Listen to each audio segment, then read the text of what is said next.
โอ้กลับหายเนาะทุกคน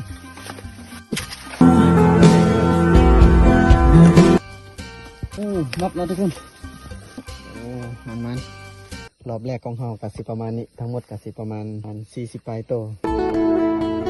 ทั้งหมดเฮาได้จักโต70ปลายโตก็5 มันอยู่เปิดคลิปมาสบายเลอะยงมาตายแฮมมือสกีอิติยอพร้อมกับพอแต่ตื่นมาหน้าบลางร่างบทูหูกระโจมว่าเดี๋ยวมันสีสวยสีแรงก็เลยเรื่องร่างกรอบร่างครัวยอตสรวดมือนี้กสิมากับทีมงานกลัดจึงมาอายมา4 คนมากับมิสเตอร์กับมิสเตอร์มิสเตอร์โนกับมิสเตอร์โลส่วนคอยซื้อกลางโลกับกลางไปนำกันเดี๋ยวนี้กะสมาซอกขึ้นมันก่อนจอดขึ้นมันระหว่างทางเพราะว่าอยู่ให้มันมีมันนี่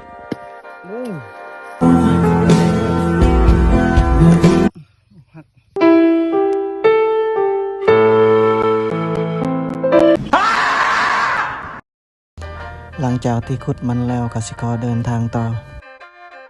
นี่เขาก็มาหอดจุดจอดรถที่อภัยครับเดี๋ยวนี้เขาก็สิเดินทางขึ้นไปให้พุ่นรถมันไปบ่ได้ที่มาหอดตู้แล้วก็พักผ่อนน้อยหนึ่งเดี๋ยวนี้ก็พร้อมสิออกประเสริญแล้ว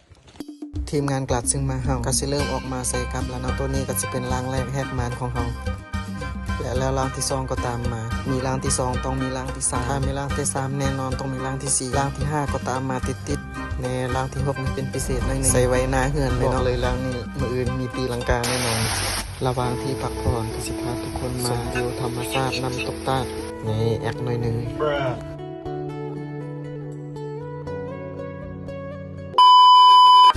ว่ามาก็สิไปใส่กับต่อย่านมันบ่แล้วและก็ย่านมันสิมืดสิค่ำก่อน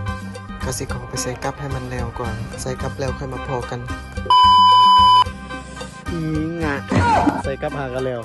เดี๋ยวกะสิกับตู้ก่อนพอกลับมาหอดตู้กับมืดกับค่ำแล้วไอ้คนรอเพิ่นก็แต่งกินถาให้ยังกินสดลองเขาสดลองเนาะวันนี้ก็สิเป็นบ่อนพักอาศัยเขาคืนนี้เนาะสมควรอยู่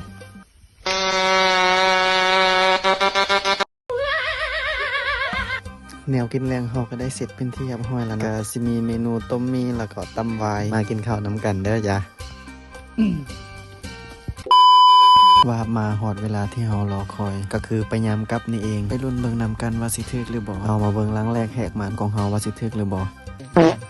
ล้างแรกบุกทึกเอามาเบิ่งล้างที่2แหนมาแล้วแต้มแรกของเฮาแต้มที่2ตามมาติดหน่อยมันบ่ตายถึกบ่ถึกโอ้บ่ถึกเนาะทุกคนโอ้กลับหายเนาะทุกคนโอ้ยเดี๋ยวนะโอ้พันใหญ่อยู่โอ้กลับหายโอ้นับแล้วทุกคนเพิ่มมากระเด็นจุ่มมัวพี่น้องโอ้มันต้องนับรวมทั้งหมดรอบแรกของเฮากะสิประมาณนี้ทั้งหมดกะสิประมาณ40ปลายโตก็5 มันอยู่